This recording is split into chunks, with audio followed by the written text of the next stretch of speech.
Ladies and gentlemen, good evening. I'm going to open the November 27th, 2012 Wareham Board of Selectmen SOAR Commissioners. Mr. Holmes was unfortunately delayed on his return trip visiting family for the Thanksgiving holiday. The first order of business is I need a clerk pro tem for the evening. May I have a motion, please? No.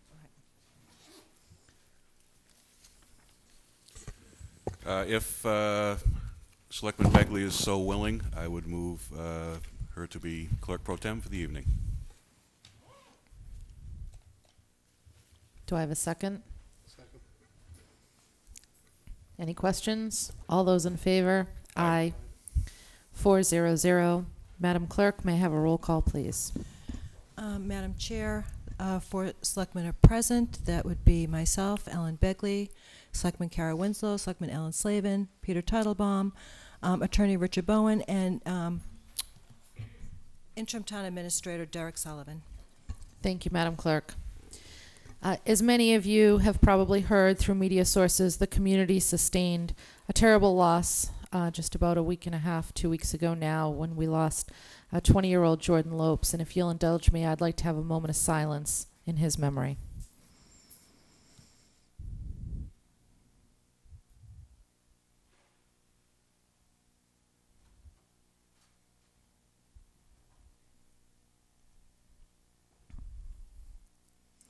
Thank you. I'd also wish, on behalf of this board, to express our deepest condolences to his family and friends.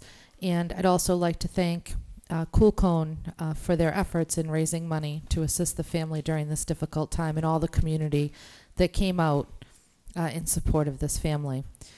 Moving on to the announcements, Madam Clerk, I understand there are several this evening. Yes, there are many with this upcoming holiday season.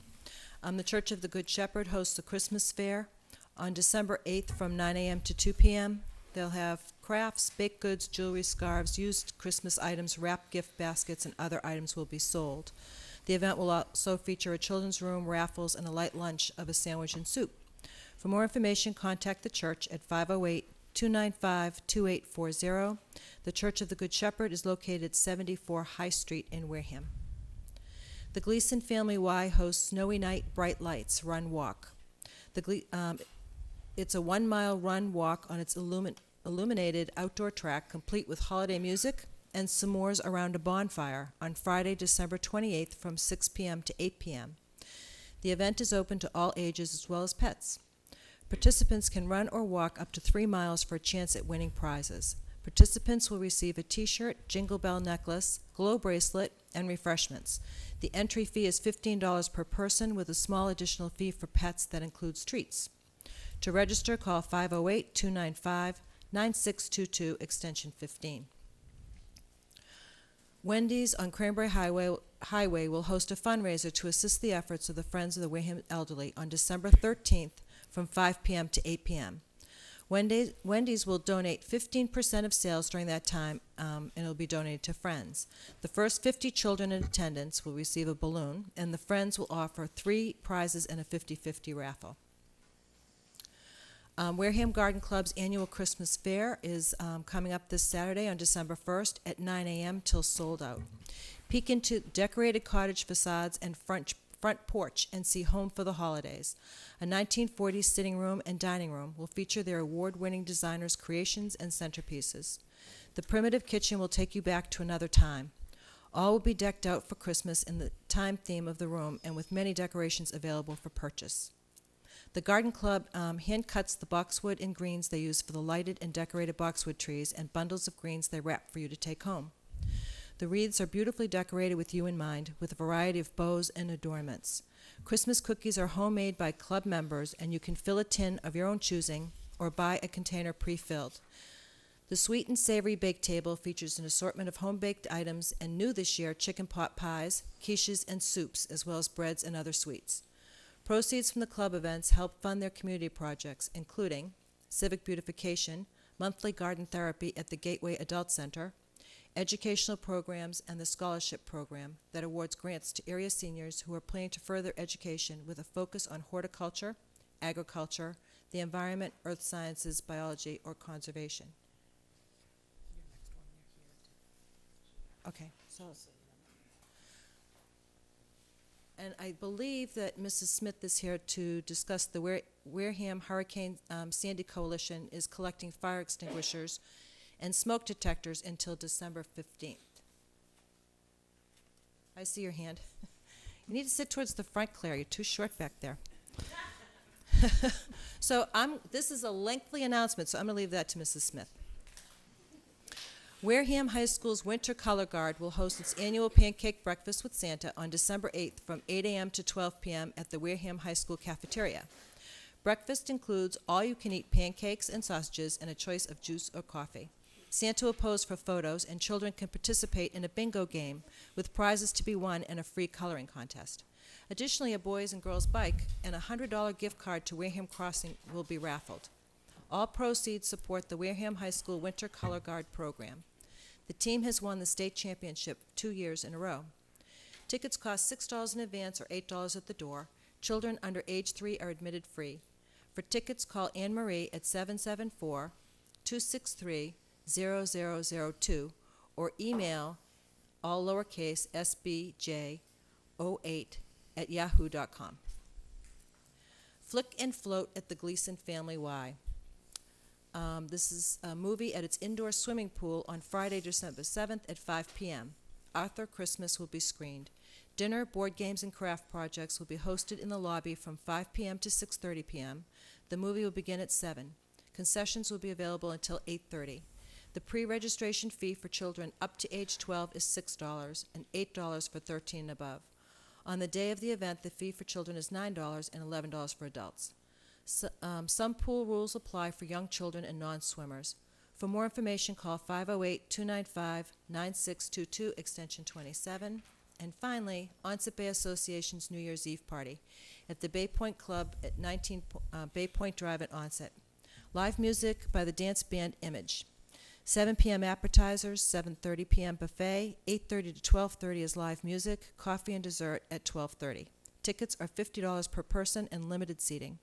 Call Eleanor Martin at 508-295-7072, Claire Smith, 508-295-4356, or Rudy Santos, 508-295-2374. I think that's it. Thank you, Mrs. Begley. Mr. Titlebaum? No announcements this week, thank you. Mr. Slavin? The Wareham Village Association will have the Christmas parade. I won't go into any details right now since Anthony is here to explain it all in a few minutes. Is that all? Thank you. That should cover it. Okay, and I don't have any announcements. Citizens' participation. Mrs.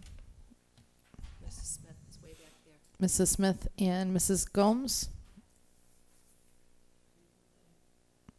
Whichever one. I don't.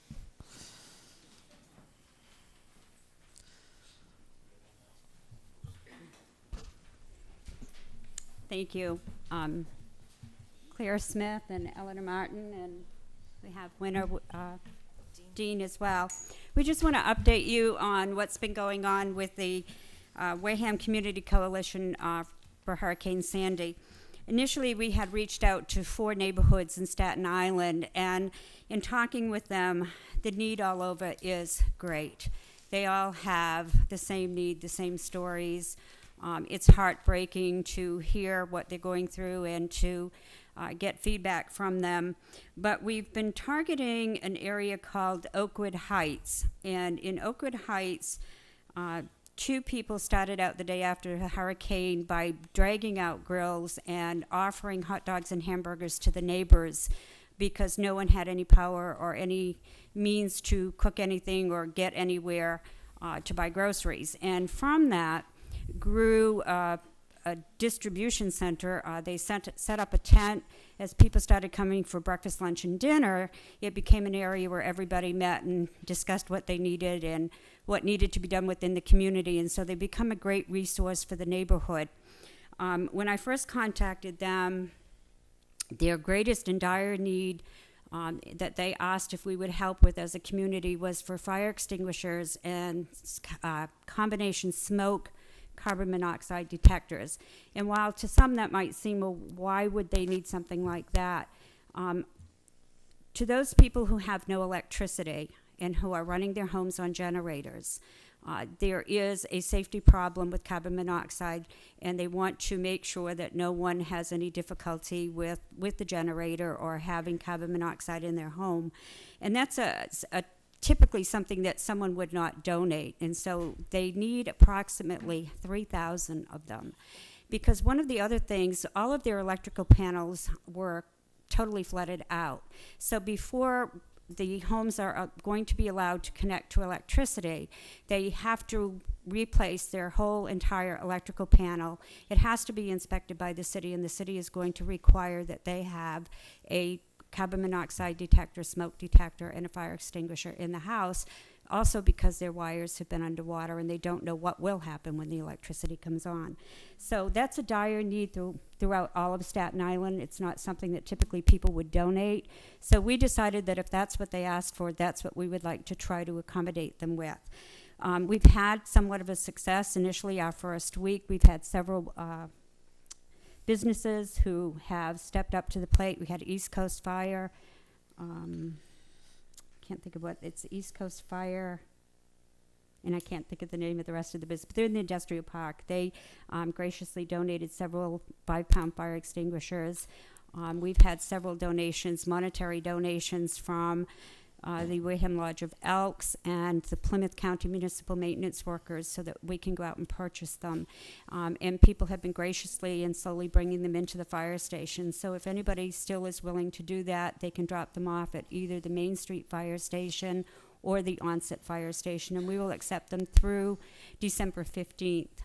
At which point we'd like to try to get them down there, since they're now starting to have their electricity come back on, and they're really in need of them. One of the other things that they need, they're facing a huge mold problem in cleaning out their houses, so they're looking for non-latex gloves and also the N95 face masks. So if someone isn't able to purchase or afford a fire extinguisher or smoke detector, if they would like to donate some gloves or some masks, that's something that definitely they go through them as they're cleaning. They need to be replaced, and there's a great need for those as well. I did speak with Karen Tyrone today. She was one of the catalysts in getting this up and running, and they are putting together a Christmas fundraiser to invite the neighbors in to have a meal. They're still grilling, they're still cooking outdoors. So on December 12th, they're going to be having just a little gathering, and she said if someone really wasn't able to donate some of the larger things, even a gift card of $5 or $10 to Wendy's, Subway, CVS, or any of those places where someone can go and get a meal would be helpful, and they'd like to be able to put them in on the table so that somebody needed to have something to perk up their day. Something like that can be sent to them directly, and I can give you the address. So if someone wanted to send a gift card of $5 or $10, they could send it to the Guyon. It's Guyon Rescue, and send it to the VFW post at 575 Mill Road in Staten Island, New York, 10306. And we'll be sure to get this address up on WCTV. In talking with Karen today, all of the buildings down there have been devastated. They were working out of just a small 10 by 10 tent, and as donations started coming in, they realized that they needed to get things indoors. And so graciously, there was a VFW that offered their building that's in the neighborhood where they could start storing some things. But first of all, they had to go in and clean out the mold, because that building suffered through moisture and water as well. So they ripped out all the walls, and Guyon Rescue provided a mold specialist to come in and take care of the mold. But now they have no walls.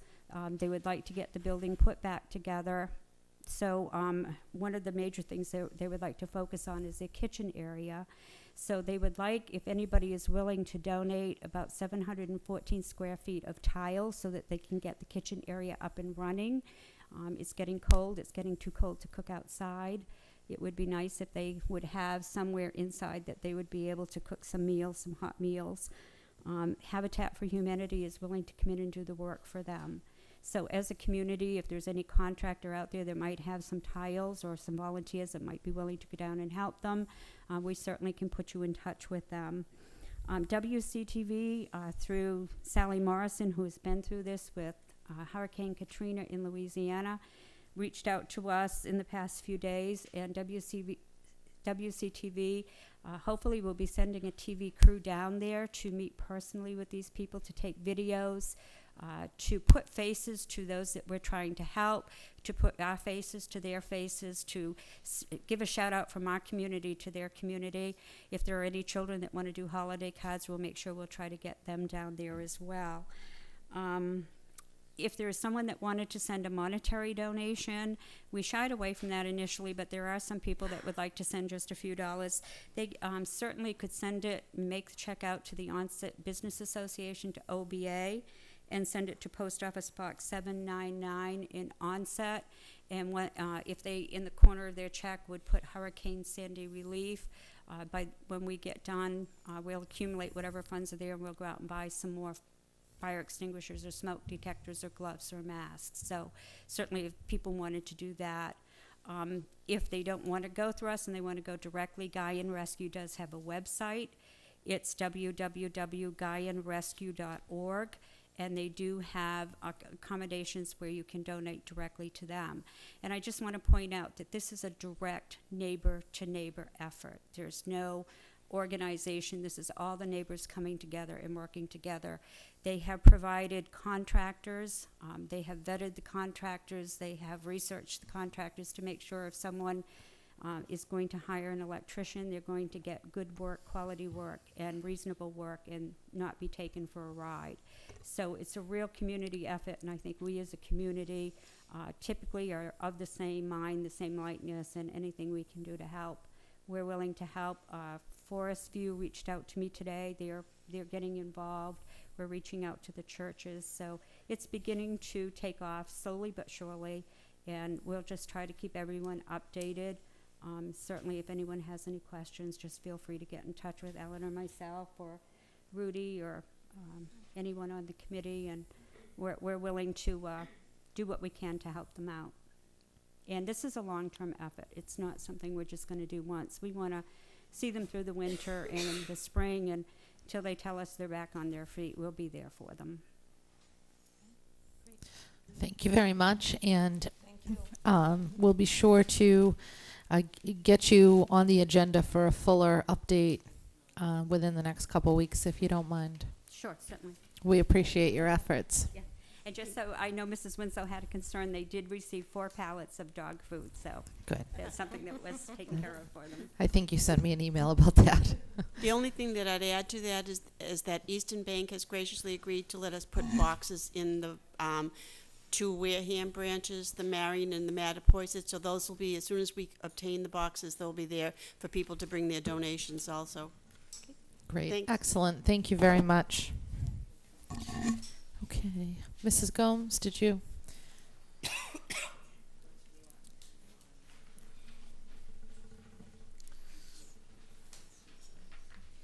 Good evening. Sharon Gomes. I have just a question. On CDM, the last time that we were here, questions were raised. Twice it's been discussed in this meeting that the lawyer fee for $35,000, was it needed to be paid. My question is with the overhead, the 95% to 115% overhead, what does that take care of in the contract that you have with CDM, that the lawyer fee could not get paid out of that overhead? Isn't overhead, I mean, it wasn't a bonus, isn't overhead mean anything that you don't see that needs to be paid? The overhead would consist of the facilities, the trailer, the electricity, the cost of running the on-site. I'm trying to think of a good word, but you know what I'm saying. It's not, the overhead isn't inclusive of attorney fees, and Unfortunately, the type of lawyering that's necessary in a project like this is specialized and is often given to an attorney who specializes in issues of, I'm going to say land taking, but that's not really what it is. We need to put the pump stations. People own that property. There's negotiation processes. There's sometimes deed issues and things of that nature. While I have said before, and I will say again, that I believe that this board should have been apprised of those bills as they were coming forward, they were not, and there's nothing we can do about that at this point. The lawyer worked, his job is done, and he does need to be paid. Okay. Actually, we did pay for him to set up site in Parkwood on our contract, you know. So it's just, to me, why he isn't questioned what paid for that overhead. Well, the Because- overhead, the part of that overhead pays for that site. They may be paying rent on the land that they're set up on. I'm not completely sure of their arrangement in terms of setting up their trailer. But there's lights, water, heat, all of those types of things that go into it. Okay, thank you. Thank you. Anybody else? Okay. Madam Chair, Madam Clerk. Next item is Westfield discussion. I'm not sure why this is still on here. This actually, and perhaps a note to the office, they can talk to Mr. Chairman. This probably should be coming off the agenda as a regular weekly item. I mean, I think the issue as a whole of senior housing needs to be discussed, but, okay. So we'll just cross that one Maybe we can off. change that to senior housing. Something. Affordable. All right, the next item, number 6, is consent agenda, and it's authorization to sign bills and documents, which I don't see any additional bills, but I do see as item B, the CDM bills, which I'm assuming are from November 13th. Are they in the folder? I believe they are, but the board had put that off. Is that correct? I believe we put it off because they were not listed on the agenda. Does everyone have their copy from last week? Mr. Slavin, you have a pretty big pile over there. I have them in a pile here somewhere. Okay, let's see who can get them out first. I did see them in here. Mrs. Begley versus Mrs. Slavin. Who's rooting for Mrs. Begley?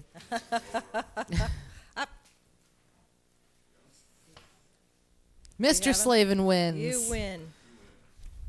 Hold your All hand right. up in triumph. Everybody applaud. Oh, no, he lost them, but I have He them. lost him. Okay, Mrs. Begley is declared the winner this evening. I have them. By default, whatever. All right, so we have a number of invoices here. Sorry. Be a good sport. Set a good example. Did everyone have the opportunity to go over these? Yes. Assuming so. Are there going to be any questions on these bills before she starts reading through them? Speak your piece. Or hold your peace. No, the question 2 weeks ago when we had these in our packet was, were we sure they had not been previously paid because some of them are quite old? And Mr. Judici assured us that they had not been paid. And I believe Mr. Sullivan had checked into that also. Is that correct, Mr. Sullivan? Are you watching TV, Mr. Sullivan? Pulling up old emails on there, make sure, verify I've done that. Yes. No, they had not been previously paid. Any other questions? Okay. Go. All right, I move that we approve the payment of the bill from CDM Smith in the amount of $4,390.83. That is for contract 2, invoice number 17. Do I? Second. Mrs. Begley makes the motion. Mr. Titlebaum seconds. Any discussion? All those in favor? Aye. Opposed? Abstained? 400. I move that we approve invoice number 18 from CDM Smith for contract 2 in the amount of $4,172.47. Mrs. Begley makes the motion. Mr. Titlebaum seconds. Questions, discussion, all those in favor? Aye. Opposed? Abstained? 400. Sorry, they're stapled together. I move that this board authorize the payment to CDM Smith in the amount of $8,799.98 for contract 2, invoice number 19. Mrs. Begley makes the motion. Mr. Titlebaum seconds. Any questions, discussion, comments? All those in favor? Aye. Opposed? Abstained? 400. I move that this board authorize the payment to CDM Smith in the amount of $1,237.28, invoice number 22 for contract 1. Mrs. Begley made the motion. Mr. Titlebaum second. Questions, comments, discussion? Hearing none. All those in favor? Aye. Opposed? Abstained? 400. That's it. That would be all. On the next item on the agenda is the approval of the November 13th, 2012 regular meeting minutes. Did everyone have an opportunity to look at those? Yes. Mr. Slavin, did you have an opportunity? In that case, I move that this board approve November 13th, 2012 regular meeting minutes. Second.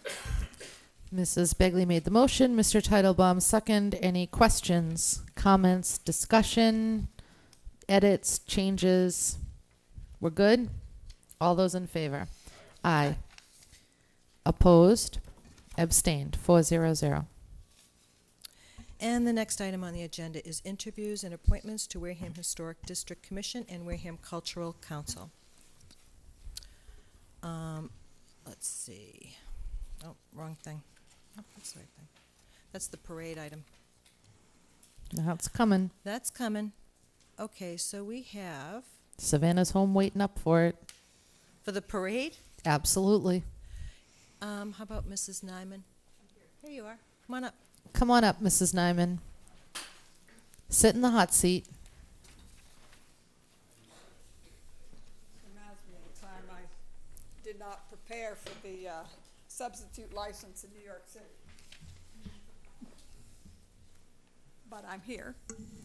And, Speak into the microphone. all right, I applied. I understand there's a need for people on this council, and I have a fairly good background in art and writing and music and interest in it, so that's why I gave you an application. So, Madam Clerk, can you just let everybody know what she's applying for and how many vacancies exist?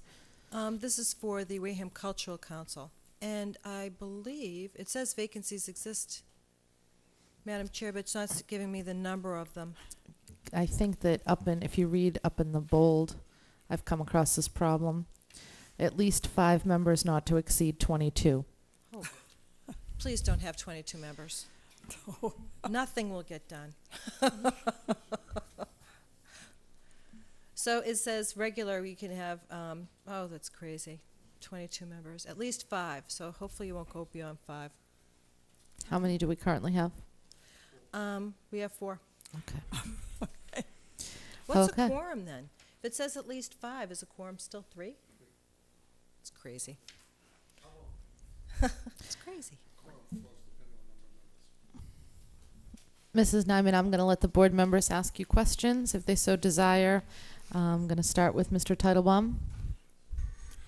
Thank you for coming before us, Mrs. Nyman, and your interest in this position.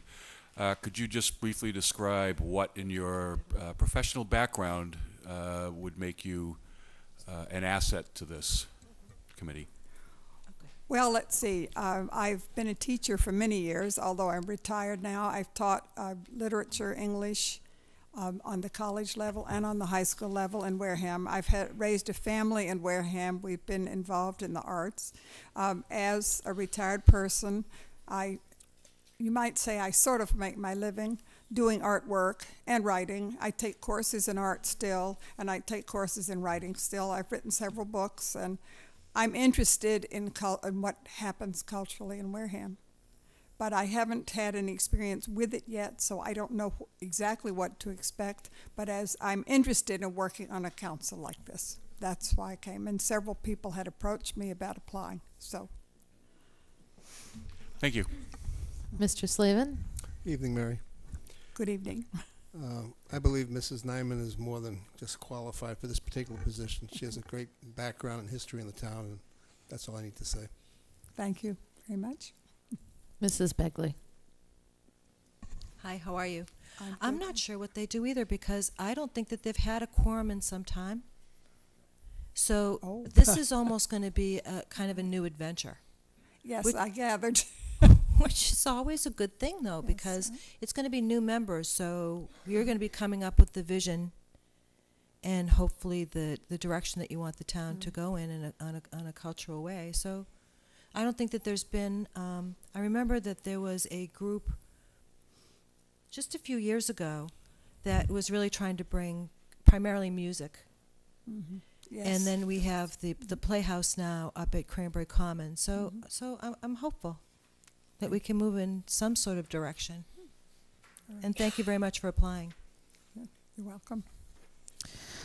Mrs. Nyman, thank you. I've had the privilege and the pleasure of knowing you for many years, and am familiar with your work of art and things of that nature. I do think this is, the Wareham Cultural Council is needed in the community. There's a true interest in bringing the arts, more of the arts to the community. There's a number of, we have the new Buzzards Play Theater. We have a number of music studios. We have dance classes and things of that nature. So I'm very excited to see the group grow, and we'll be looking forward to what you have to offer. Thank you. Do we have any other applicants for the Wareham Cultural Council? We do not. Okay. What's the board's pleasure? Oh, Mrs. Nyman, you can return to your seat. Thank you. Thank you very much. I believe we can vote on this if you'd like. They need a quorum. They need enough members, and I don't think there's any controversy here. No, I don't, especially since they have a maximum of 22. So come one, come all. Mr. Slavin, it's the friend of mine always tells me that chairmen should be seen and not heard, similar to children at dinner tables. So if that's the board's pleasure, the board shall rule. I'll make a motion to appoint Mary M. Nyman to the Wareham Cultural Council to a term to expire no later than June 30th, 2015. Second. Mrs. Begley made the motion. Mr. Slavin seconded. Any comments, discussion, questions, objections? All those in favor? Aye. All those opposed? Abstained? 400. Great. Congratulations, Mrs. Nyman. So you have, I think you still have, do you have to take the oath when you're on multiple committees? Keep taking that oath Yep, every single Okay. time. every time. So she knows the drill. I don't have to repeat it. Okay, next is an application for the Historic District Commission. There's 7 regular members for 3-year appointments, alternates 3 for 3 years, and currently I have listed 3.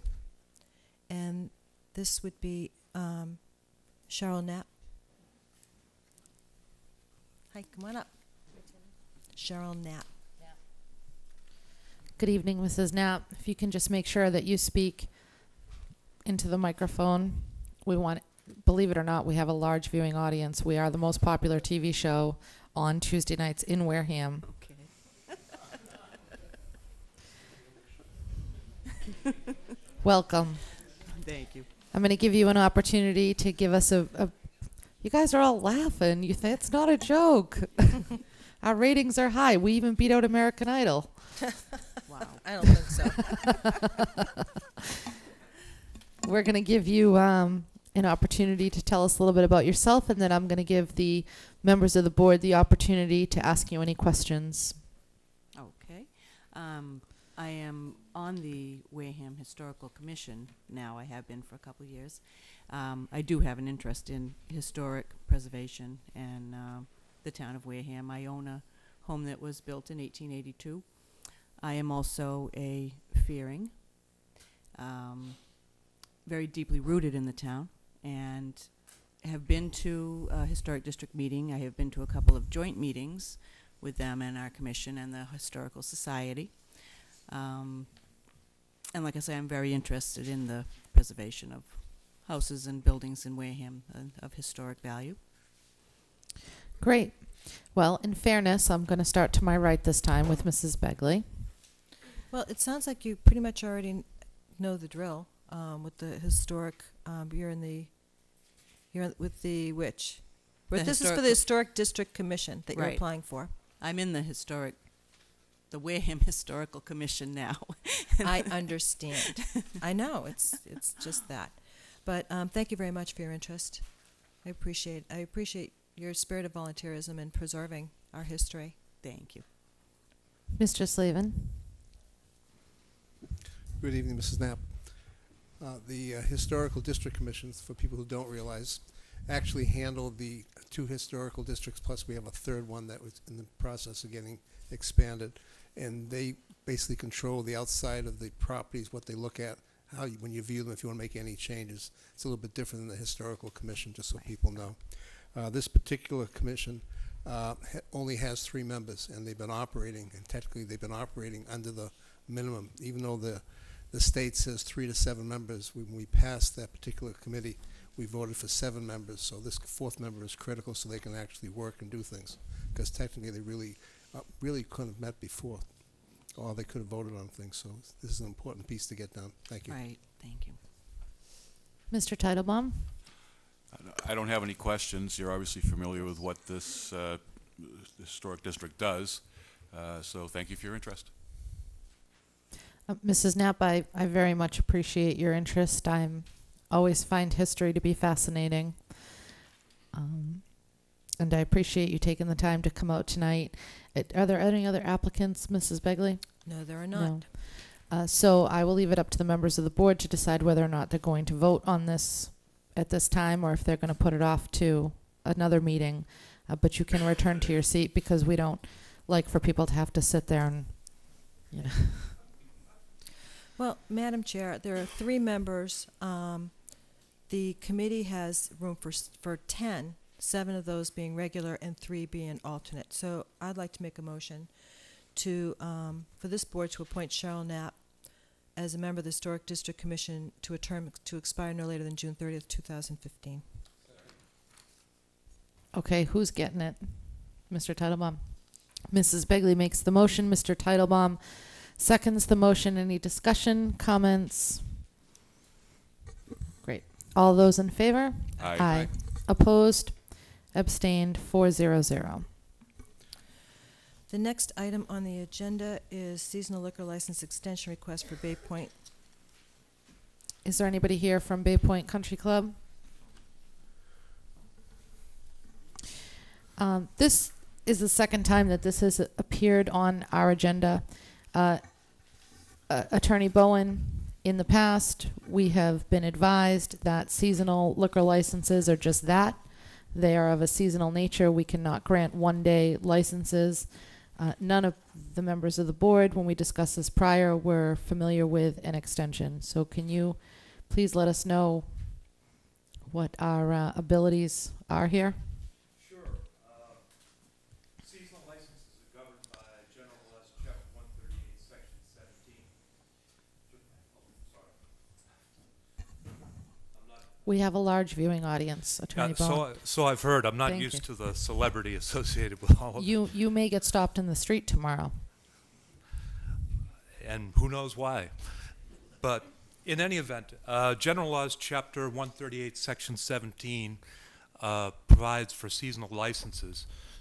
Specifically, I believe in the 3rd paragraph of that statute, it says that seasonal licenses may be granted for a period commencing on April 15th through November 30th, or April 15th through January 15th, depending on the discretion of the Board of Selectmen. Based on the document that's just been handed to me, I'm inferring from this that the board originally had granted a seasonal license to Bay Point for the April through November 30 period. And sparse though the form is, it looks like they are requesting that this be treated as if it were the longer license through January 15th. The statute says that the question of extension is a matter of your discretion, and so I'm happy to say that the law says it's your call. Madam Chair. Yes, Mrs. Begley. I did communicate with Shirley because she knows all when it comes to liquor licenses, or knows all as to past practice. And she expressed to me that there's a fee if there's an extension granted to a seasonal liquor license. And there are some establishments that have requested that goes from December 1st to January 15th. And that fee being $350. Whoa. Yeah. Well, we don't cash the check until we approve the. Okay. So given that it's past practice that the establishment is willing to pay the fee, I would be in favor of this extension. Okay, well, the power's in your hands, Mrs. Begley. Okay, then I'll move that this board grant a seasonal liquor license extension to Bay Point Club on Bay Point Drive from December 1st, 2012 to January 15th, 2013. Second. Mrs. Begley made a motion. Mr. Slavin has seconded that motion. Is there any comment, discussion, question? All those in favor? Aye. Aye. Opposed? Abstained. 4-0-0. If the folks at Bay Point are watching tonight, you may come to the Selectman's And office. of course they are. Of course they are. Who would miss this? We have to sign it, yes. The Okay. next item on the agenda under licenses and permits is Wareham Village Association. And I have a question about this before we even begin.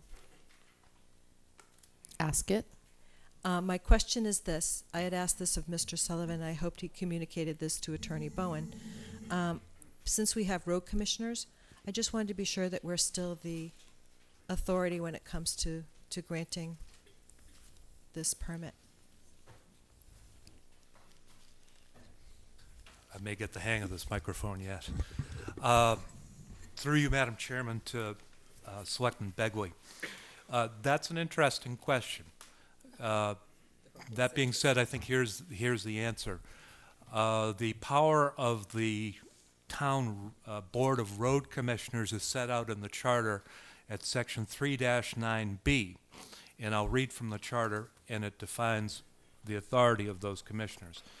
It states, the Board of Road Commissioners shall act in accordance with the powers enumerated in Chapter 40 of Section 22 of Mass General Laws, and as such, shall conduct a periodic review of public ways and shall make rules and orders for all traffic policies, including speed limits, traffic control signs, regulation of heavy commercial vehicles, traffic and parking regulations, penalties and repeals. And then it goes on to talk about the Wareham Municipal Traffic Code and so forth. My read of this is it doesn't include parade permits. No, I think it's a great question. Thank you. I didn't want to waste any more of your time, Anthony, I just in appreciate case. it. I was ready to dart out the door. Just in case, right. Just in case. So this is a permit for the Wareham Village Association's parade. Can you tell us something about it? Yes. Thank you, Mrs. Begley. Members of the board, ladies and gentlemen, I'm Anthony Frangiotis. I'm serving as president of the Wareham Village Association. We have applied for our annual Christmas parade to be held on Saturday, December 8th, with a few revisions. The biggest of which is a change in the parade route. Our lineup will be similar on Merchants Way as we have lined up in the past, so we are requesting use of Merchants Way for participants to line up for a 3 o'clock step-off. So that's a slight change in time to accommodate to avoid the St. Patrick's Mass at 4 o'clock, as well as avoiding the police department shift change at 4 o'clock. The next change in the parade route is that at the step off of Merchants Way, we'll come around by Bessie Park and march along Main Street as we have in the past, but rather than turn left and end at Town Hall, we're going to continue along Main Street and turn right onto Elm Street, ending the parade at Tremont Nail. So it will be a parade entirely on Main Street this year. Ms. Frangiotis, can I ask a question? Sure. Typically, the Board of Selectmen has presented its Spirit of Christmas Awards at this event. Okay. Did you Yes. take that into account when we were? It can still be accommodated depending on time that we can have, because we are planning on having activities around the town green and Old Company store. I wasn't aware of that specifically in terms of the awards. We had reached out to, and actually I reached out in my other capacity as a Boys and Girls Club board member to Barbara Sullivan about potentially lighting the Christmas tree in front of Town Hall as an event that was done with the Boys and Girls Club that we would help them with. That's something else to be discussed on a different day. That would be on December 7th. Okay, because typically that's the tree lighting is when, in fact, Ms. Sullivan was a recipient last year of that award. So we, the Village Association will not be lighting the tree in front of Town Hall this year on December 8th, only because I know that has been the end of our parade route in the past. This year it is not the end of our parade route. Our parade is going to Tremont Nail, and we were going to plan festivities there in and around. I'm not suggesting that the tree not be lit in front of Town Hall, nor am I looking to take away from any of your activities that you do. So we are looking at doing other things around the parade, even on different days around the parade. We're actually looking at 12 days in Wareham Village from December 1st to December 12th. Ambitious. Yeah. Very ambitious. Good for you. Okay, I'll start with Mr. Did you have more? I do, but I can just, I'll go for more questions. Okay, it's Mr. Slavin's turn to go first. Anthony, on the parade going over to Tremont Nail, the company still will be open, obviously, during the parade? Yes. Okay, so there'll be provisions where they have a tendency to run their overflow parking for Christmas time in the facility there? I had approached the proprietress at Old Company store in September when we first looked at changing this parade route, and actually most recently spoke with her today regarding the change in time and impact to traffic. I followed up with Lieutenant Walsh at the Wareham Police Department regarding traffic flow and control, and my assumption was the same as his assumption, that Elm Street would not be closed for the parade. The parade basically, for those people who have been there before, traffic flows in front of it and traffic flows behind it. So it's just that traffic doesn't flow into it. So Merchants Way is probably that's the hope, yes. Merchants Way will be closed for the lineup from a period of approximately 2 p.m. to 3 p.m. Once the parade vacates, that Merchants Way will be open. As the parade proceeds along Main Street, obviously that chunk of Main Street will be closed with the parade as it goes down. And the police department's intent, from what I spoke with Lieutenant Walsh about today, was the fact that they will not close Elm Street until they have the parade in sight at Town Green, so that the floats can turn right onto Elm Street. For those who are going to be emptying children or emptying floats, people and things off of floats, we're going to direct them into the Tremont Nail parking lot, the large parking lot. If you are not discharging passengers, if you're just an empty float and you happen to have some things on you, you will proceed straight and out Route 28 and go home. So there wouldn't be any stopping there. So our conversation was that obviously the traffic flow is going to be impacted in that area. I have not marched it at parade speed. Anybody wants to join me? This is a new route, so I don't know how long it's going to take us to get to Tremont Nail. I would expect that the first entry of the parade, if they cross Merchants Way at 3, may get to Tremont Nail at 3:25.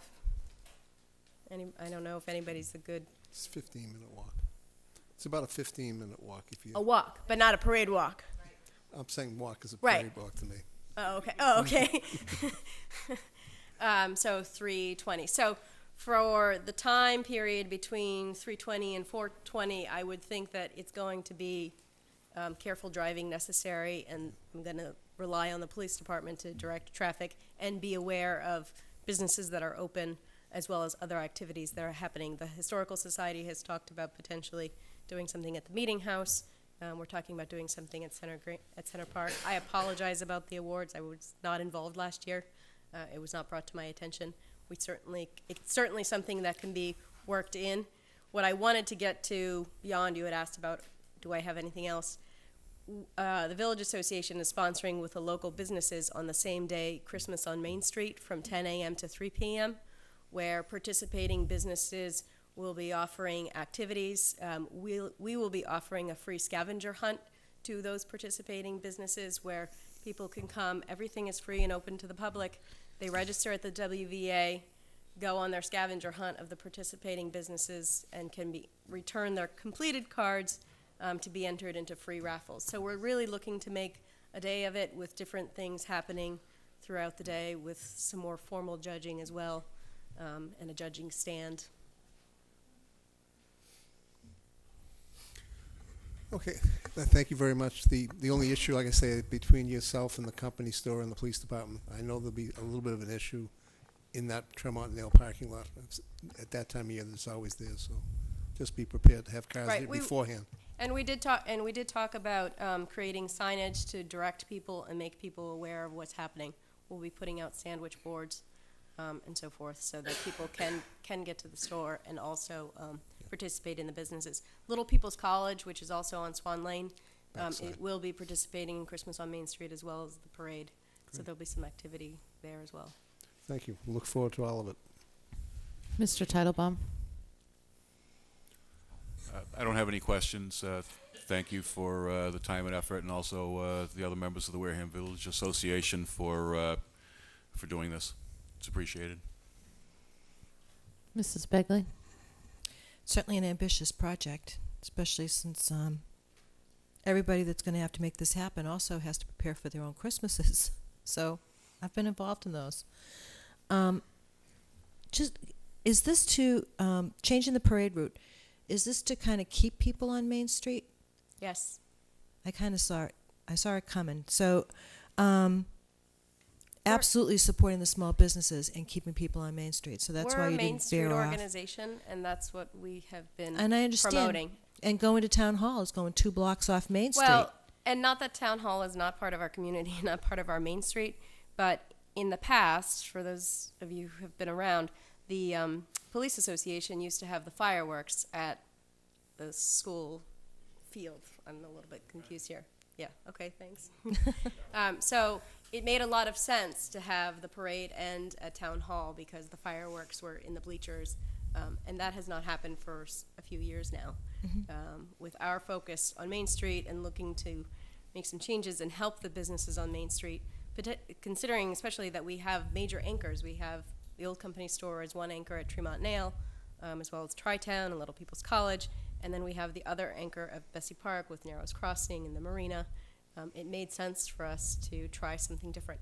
If everybody hates it, we'll change it again. It's only a parade. Yeah. But the intent was to involve different organizations with their floats, with entries, to be creative about it, and get people to come out and potentially support the smaller businesses that are on that street. I understand. Well, we're here to approve, the use of the road, but my concern is that that this puts the lighting of the tree on a different day, and I'm not sure that the community, is going to want to come out 2 cold days. And the other thing that I'm concerned about is that when people come back here to town hall on a cold day, they're able to go inside. We usually have hot chocolate, hot cider, things like that. And I'm not sure that everybody's going to fit in the old company store to warm up. That was part of the reason that we approached the Historical Society about opening the meeting house as well as the areas around there. But And that, those buildings. again, you know, For hot that chocolate. I was just there for Frosty's Christmas train, and it gets very full very quick. Yep. So, but it's, you know, it's your parade, and the Board of Selectmen can certainly discuss what to do about the tree lighting. And Well, they have, from what Anthony just said, there's 11 other days of events that they're going to have down there. The 12 days in Wareham Village before all of my organization starts screaming and pulling their hair out watching me tonight. The 12 days in Wareham Village are not all events that are sponsored by the Wareham Village Association. Our plan is to promote events that are happening within Wareham Village, regardless of whether we are sponsoring them. For instance, there are a lot of events that you read through, Right. December 1st, December 2nd. We're trying to fill all of the days from December 1st to December 12th, and we're almost there. Good. So we have a few days in the middle of the week which are tough, but there are a number of businesses that are doing different things, and we've been trying to reach out to all of them. So Elf on the Shelf is happening on the 1st. So Great. Madam Chair, at the risk of being the Grinch this year, the tree probably this year in front of Town Hall will be decorating the two spruces off to the side of it. Yeah, the big one is Yeah, not. the big one. Shouldn't have lights on it. No. That's what I'm saying. The large So- the large tree, it's very unfortunate, but it's in Um, bad shape, and I would hesitate to put a light anywhere near it. Yeah, I just don't want to get people's expectations that that's the one this year. So be the other two. I'm glad such you are brought it beautiful up. I was trees. going to bring it up, but I'm here sort of on two different That's hats. okay. It's not looking good. you know, Could be uh, the Grinch. So Barbara Sullivan and I have discussed having the Boys and Girls Club members, and actually I think they're busy doing this now, making ornaments from recycled materials. Because our Cuckoo program for 2013 involves recycling and so forth. I think she will I know she will have ornaments. As I've been driving by Town Hall, I've been looking at that tree going, I don't know if that's the right tree we should be decorating and lights, but she's willing and able, and kids are busy making ornaments and lighting, so I'd be happy to continue talking to her, whether it's that tree or other trees, and whether it's the same day or a different day. It's up to you. well, Mr. Sullivan, I think that, you know, a board prior to us began the tradition of honoring members of our community. The chairman of the board typically hands out those awards, and it's been the last, I don't know, 3 years now, done during a tree lighting ceremony. So can you get in touch with Mrs. Sullivan and figure out? yeah, I think we've got two beautiful spruces out there, and we'll light. And I don't think one tree makes a ceremony. So No, What we'll do I'm is not decorate. interested in whether we Yeah. light that particular tree.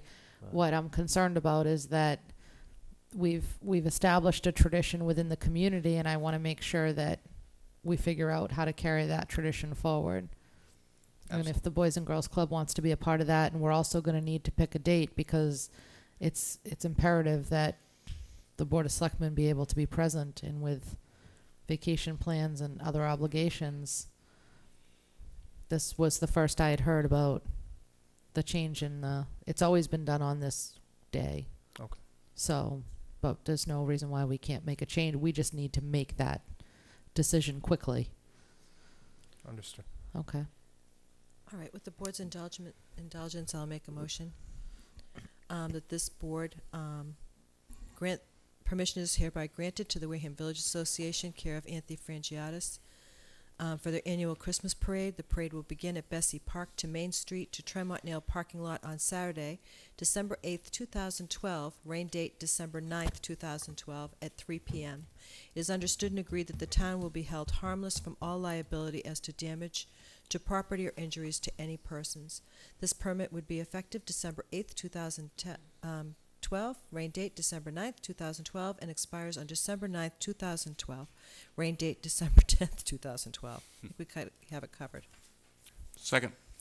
Mrs. Bigley made the motion. Mr. Titlebaum second. Questions, comments? All those in favor? Aye. All those opposed? Abstained? 400.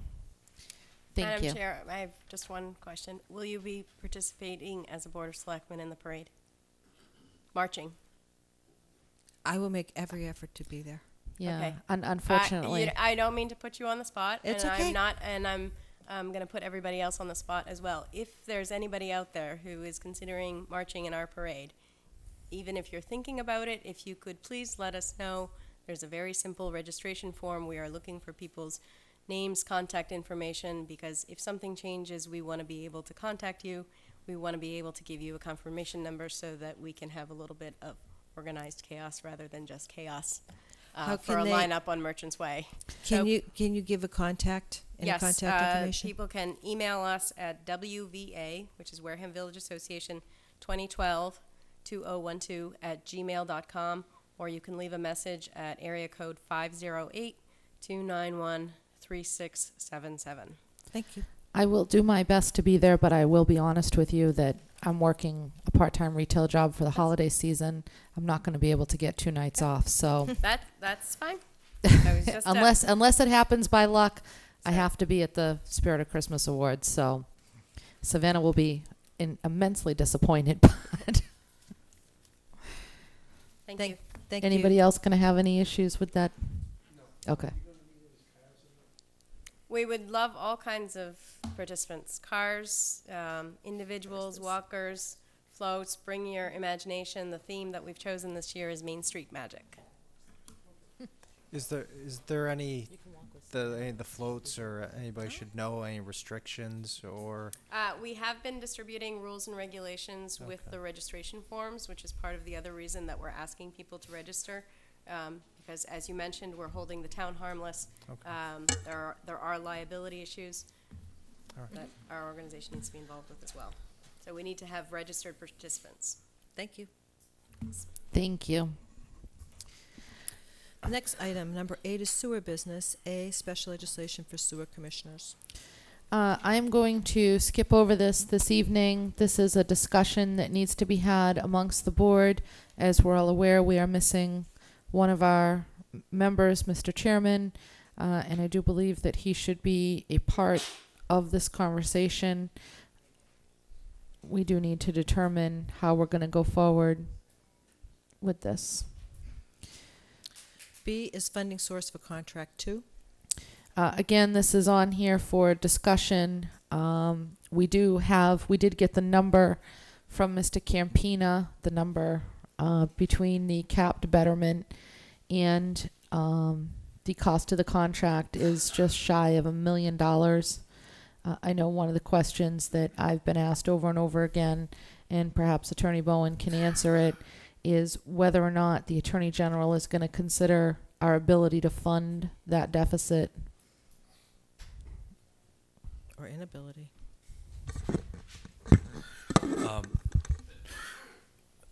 Madam Chairman, if I may rephrase the question,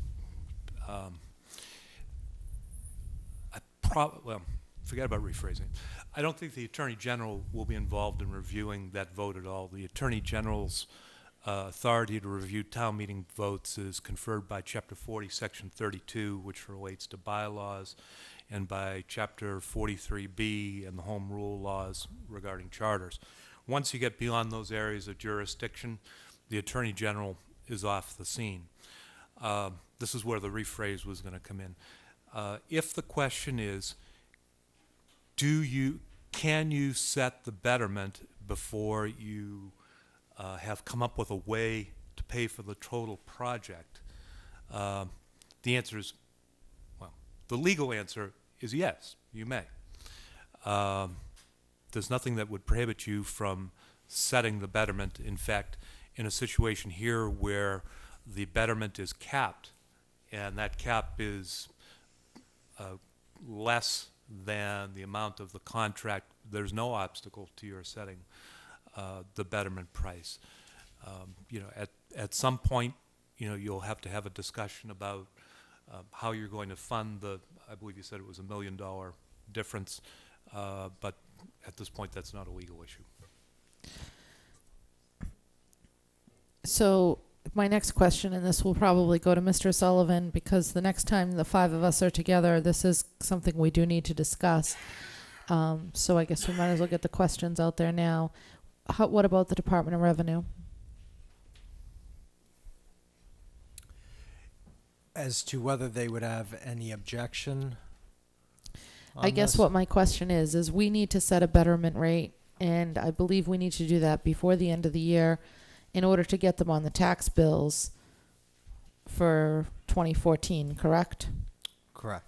So if we go beyond the end of this year, then we could end up another year out. So this matter is taking on a level of urgency. However, the betterment has been capped by town meeting at $18,000. There's roughly a $968,000 difference between the cost of the contract and the amount of betterment that we can charge per the vote at town meeting. That $968,000 obviously is divided up by 20 years, and I'm not good at math. Just ask my husband, and he'll tell you about how I add the checkbook up. So, but I want to know if we're going to end up in a pickle with the folks at the DOR and how we work this so that we can make sure we're doing this correctly and not creating a problem in other areas. It's going to be kicked up, obviously, to Jerry Perry, I would say, on there, and it's going to be whether they consider it a deficit or not on there, and what our funding strategy would be. So would it be possible for you to have a conversation with Mr. Perry this week before the five of us meet again next week? Tomorrow, right now, I'm going to send an email out to our local rep, who I'm sure, with all the information, Mr. Perry will be calling us on it. So. Does anybody else have any other questions, not discussion, but questions for Attorney Bowen or Mr. Sullivan related to the funding of Contract 2? You have something you're thinking about, Mr. Slavin? Yes. Everybody, again, I have two homes in Contract 2. My discussion is strictly on process and procedures, not discussion. Because it's a cap, there's a possibility that, depending on how we word it and how it's done, it could be conceived that this could be income to the individuals for the discount. So I would ask that Council Bowen look into those issues, so when we do get around to wording this out, we have a correct wording on it. From an accounting standpoint, it could be considered income. I understand where you're going with that. That's a question that Attorney Bowen, you'll have an answer for us by next week on that question. I'll do my best. Thank you. Thank you, Madam Chair. Mr. Titlebaum, any questions? I don't have any questions. I think it would be helpful, however, if we asked our clerk pro tem to at least get these numbers into the record so people know exactly what we're talking about up here. Do you want me to read the whole thing, or just the bottom line? No, I just go with the bottom line. Well, I can tell you what the total cost of the project, total number of properties, and the betterment costs. Would that suffice? That's good. The total cost is $5,847,133.89. The total number of properties is 274. So the betterment cost is $21,339.90.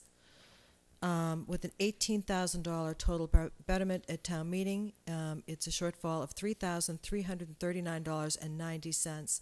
Times those number of properties is $915,132.60 is the deficit.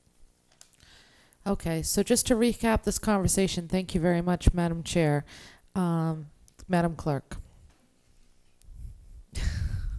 I don't know. It's a senior moment, yeah. So just to recap the end of this non-discussion, Mr. Sullivan is going to talk to our representative at the DOR to find out what the appropriate process is to address that deficit.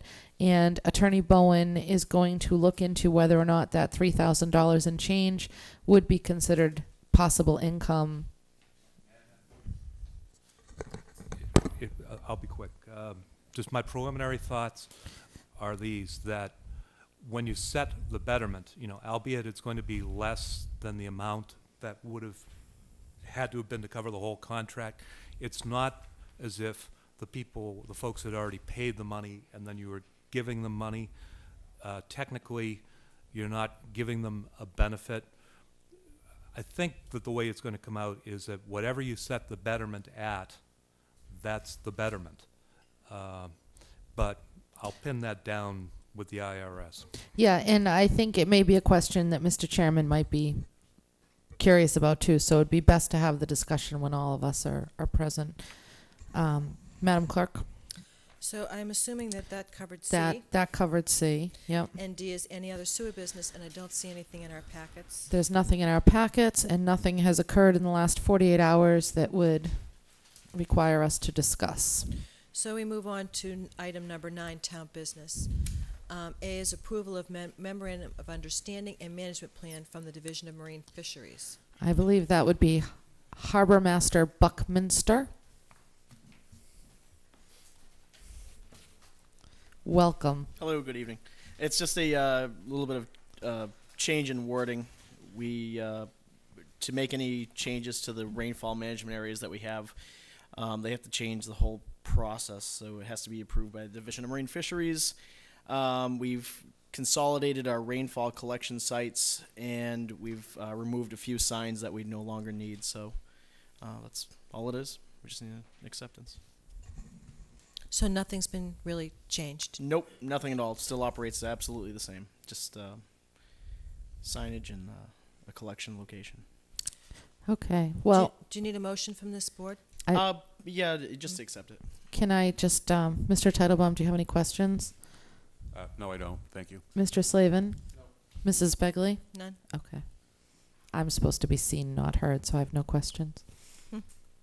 So I'll make a motion that this board approve the memorandum of understanding and management plan to the Division of Marine Fisheries in the Commonwealth of Massachusetts, and the document that was provided to us dated December 15th, 2012. Second. Mrs. Begley made the motion. Mr. Titlebaum seconded. Any questions, discussion? All those in favor? Aye. Aye. Opposed? Abstained? 400.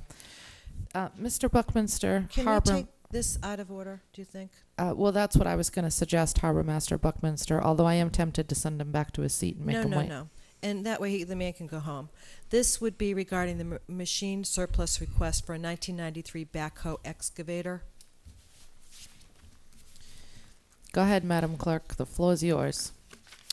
Gary, can you tell us a little bit about this? Unfortunately, I feel a little responsible that I bumped this down a week on you. No, that's fine. I'm actually glad we were able to bring this up. Thank you for hearing a little early. What we ended up doing is, as it states in my breakdown, town meeting, we appropriated money to make a mooring barge, which will cover all the removal of moorings, waterways maintenance, things like that. After pricing out the barge and the equipment that we would need to put on it, it was actually cheaper to work with municipal maintenance and make it into a two-part setup.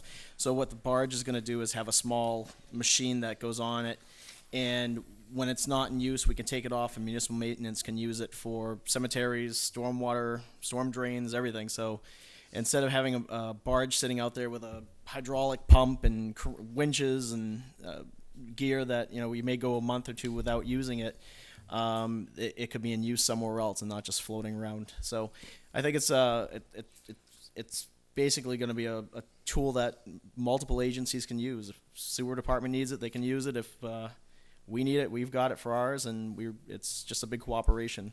The machine that Mark Gifford pointed out to us was an old backhoe that's no longer in use, and I did I did have a guy come in, a certified state inspector, to do a assessment of the vehicle, and he did, in his comparison, he compared a like machine. The only one he could find had half the hours. This one has 10,000 hours on it.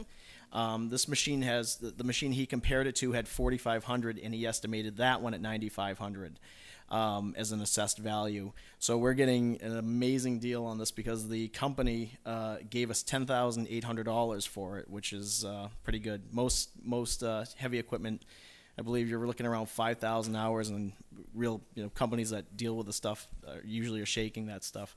I also talked with a guy that does scrapping, and if he were to look at that machine, he would basically look at the weight of the machine and the price of steel, because that's where it'd be going, is melting it down.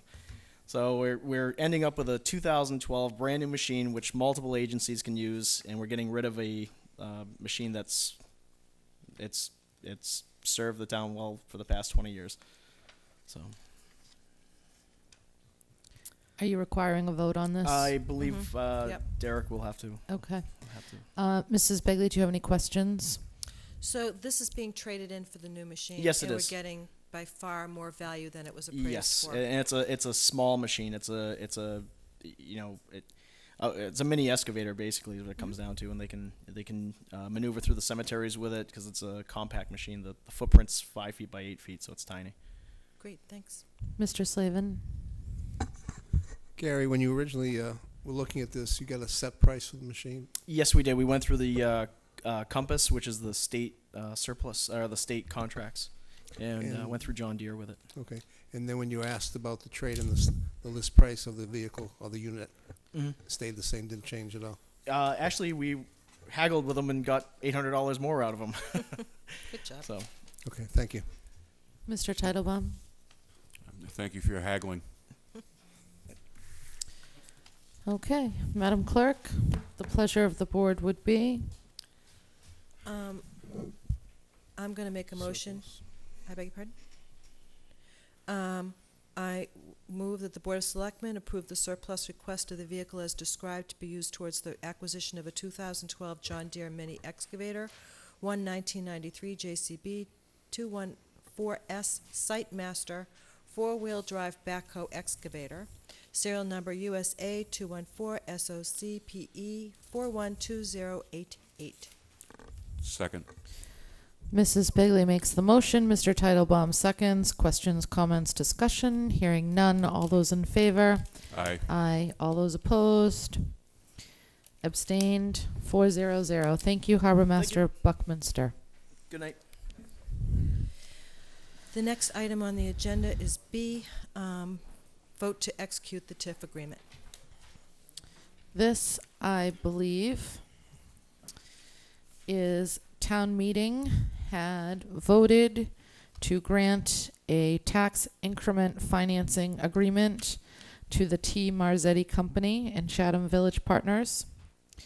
We did receive a copy of that agreement in our email last week.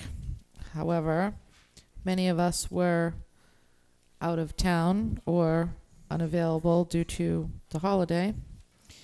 So we do need to vote on this and sign it this evening. I know one of the questions that's going to come up is going to be who drafted the agreement. That would have been T. Marzetti Company.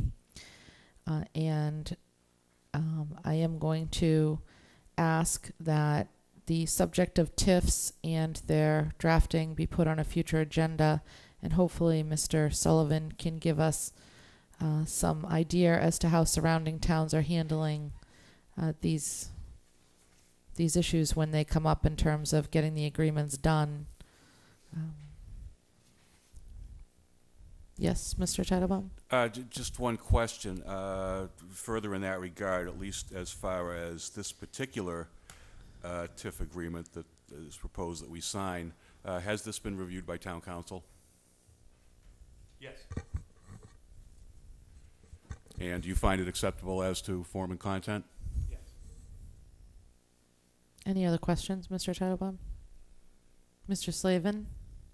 It was actually Mr. Slavin's turn to go first, so next time he goes first. You're fair and equitable.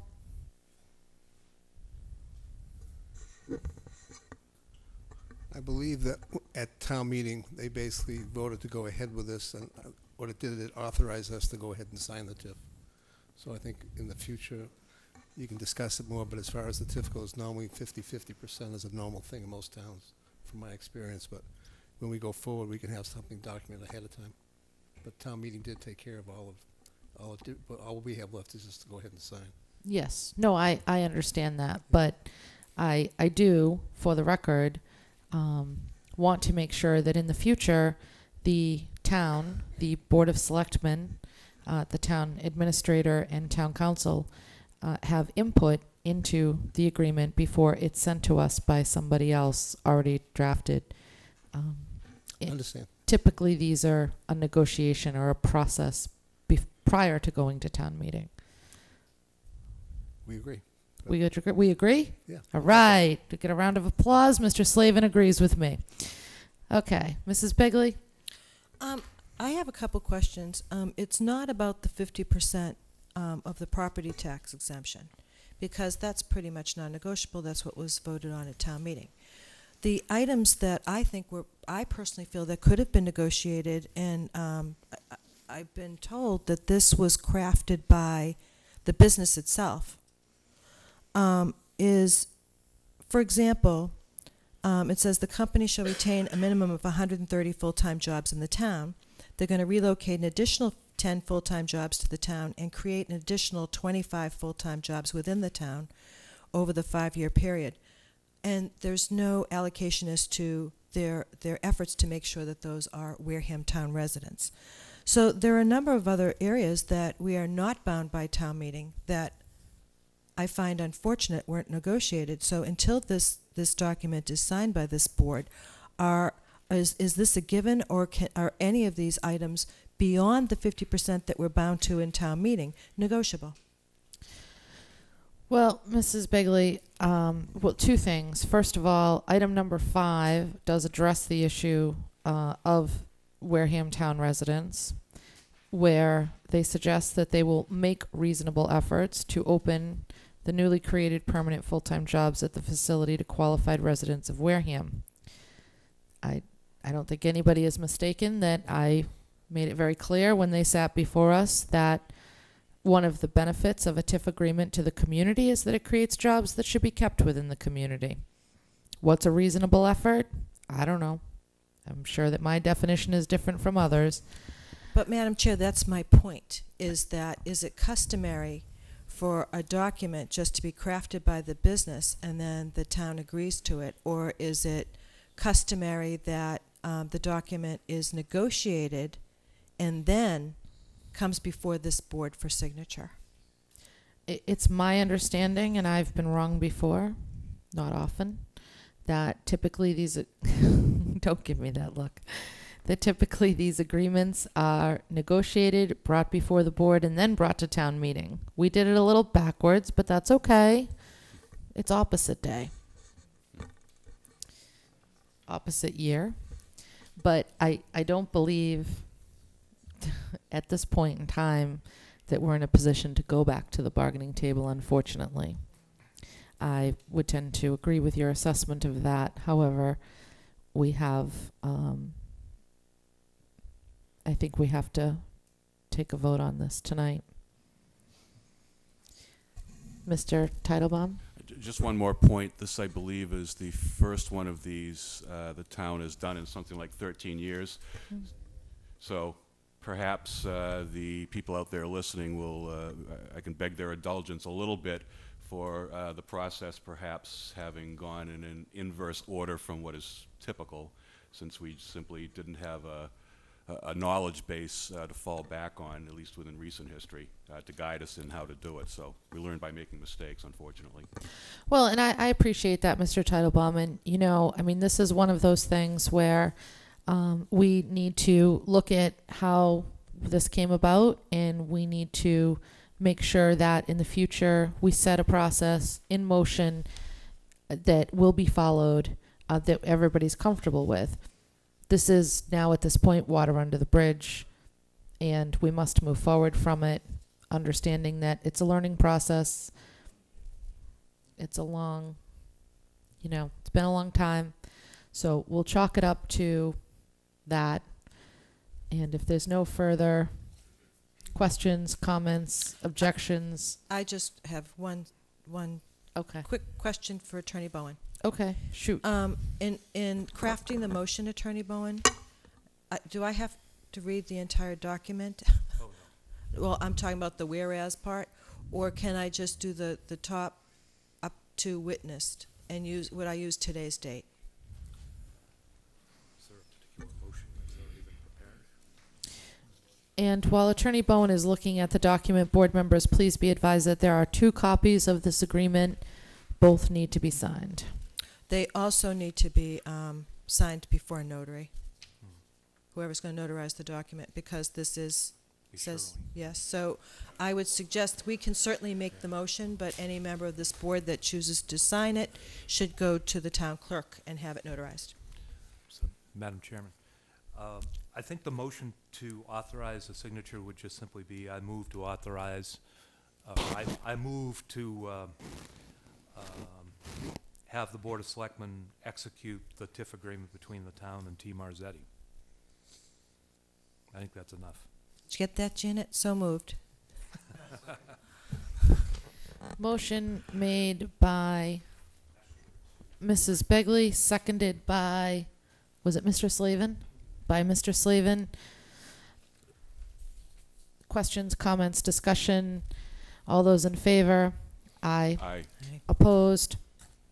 Abstained? 4-0-0. Just a heads up, because anybody that does bring one of these before this board, it will not go well if it goes in the same order that it did.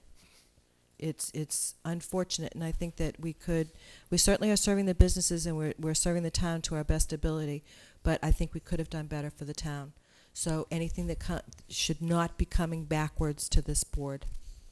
I do think ultimately we've made the right decision here, and I would ask Mr. Sullivan to maybe try and piece together what a proper process in conjunction with Attorney Bowen would be and sort of guide us in the policy making. I'm sure there's going to be more of these coming our way in this economy, so I'd like to get that done sooner rather than later, and I'll talk to Mr. Chairman about getting that on an upcoming agenda. Yeah. Okay. Item C, discussion, increased fees for municipal lien certificates. Again, we sort of touched on this 2 weeks ago. I know that the chairman was very interested in this discussion. If anybody has any questions, I'll allow you to ask questions, but otherwise there was no vote going to be taken on this tonight. But I have a question. Okay. The question was, Attorney Bowen, because does there have to be a public hearing for something like this, or can we simply increase the municipal lien fee certificates? Lien certificates. Well, I have to say I wasn't prepared for this item, but that's okay. I'm sorry. No, that's all right. Through you, Madam Chairman, there's a more fundamental issue here. Municipal lien certificate fees are set at $25 by Chapter 60, Section 23B. And there's nothing in that statute that talks about increasing above and beyond $25 or the process by which one would increase above and beyond $25. That having been said, from having looked at various municipal lien certificates throughout Plymouth County, I am aware that there are communities that charge $50. How they charge $50 when the statute, and I'm going to read from the statute, such collector of taxes shall charge $25 for each certificate so issued, and the money shall be paid into the treasury. How they charge $50 when the statute says 25 and the statute doesn't have a mechanism for going above 25, I don't know. I know that wasn't the question that you asked, but... No, but that's helpful. Okay. No, that's very helpful, though, because I always pay attention to the word shall. But as I said, I wasn't prepared for this. Thank you. Well, I think at this point, absent somebody finding out exactly what mechanism people use, outside of the law that Attorney Bowen just recited for us, that this would not be something that this board has the power to do. Does everybody agree with me? Mr. Teitelbaum doesn't. I'd like to investigate, perhaps, with some outreach to some of these other towns to find out how they came to this. This is a decent chunk of money. I think it bears a little further investigation. You are free to do that. In fact, I shall. would nominate you for that. Can we leave this as a item on the agenda then, Madam Chair? What I'd like to do, we can certainly leave it on the agenda. However, if Mr. Teitelbaum does not come up with something, then he would need to notify Mr. Chair, and it clearly would be a moot point, right? So one of you call Rochester, one of you call Marion. Fine. Work it out between yourselves, gentlemen. Okay, thank you. So we'll keep this on the agenda for next week, and Mr. Slavin and Mr. Teitelbaum will have an answer for us. Okay. All right. Item D, discussion, TA hiring. I'm not sure what there is to discuss on this at this point. Questions? Has the job been posted? Yes, the job was posted last week. Where is it posted? It is posted internally in the town hall. Would have the posting in front of the clerk's office. Thank you. When does the posting expire, Mr. Sullivan? I believe it's tomorrow on there. I believe is the last day. Okay. Any other questions? E is donation of the 55-inch TV from WCTV to the Council on Aging. I believe we need to accept this donation. Correct? Oh yeah, like we're gonna say no. Yeah. I don't know. You know, I was thinking, really. Are you coming up? Come on up. Come on up, Paul. Only 55 inches. That's quite a big TV. Oh, Yes, it's a big Jay, TV. did you want to come up? Come on up, come up.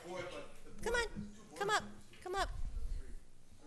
Everybody, come on up. Everybody come up.